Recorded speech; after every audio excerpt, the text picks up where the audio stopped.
Hi, it's me again with Corel Draw tips and tricks, and a viewer or a subscriber questioned the 3-point rectangle tool and what good it is. And I've never really found too much to use it for. So your 3-point rectangle tool is underneath the flyout for your rectangle. And it is kind of cool because you can draw rectangles at any kind of angle you want. But I couldn't really see the advantage of that. So I kind of looked at it and played with it this morning, and if you go to Tools, Customization, Edit under Workspace, and change your constraint angle to 45 degrees and press OK, then when you get your 3-point rectangle tool, and if you'll hold down your control button,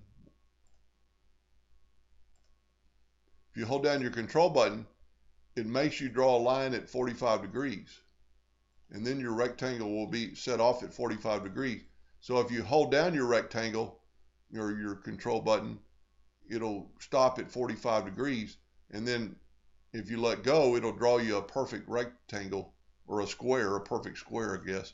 So we're just going to do another one. And if you just move a little bit, it'll set that.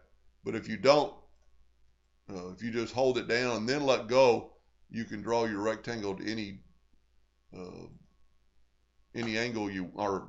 Well, it's set on 45, so that's pretty cool. If you had to draw a bunch of squares, different shapes at a 45-degree angle, this would be really pretty quick.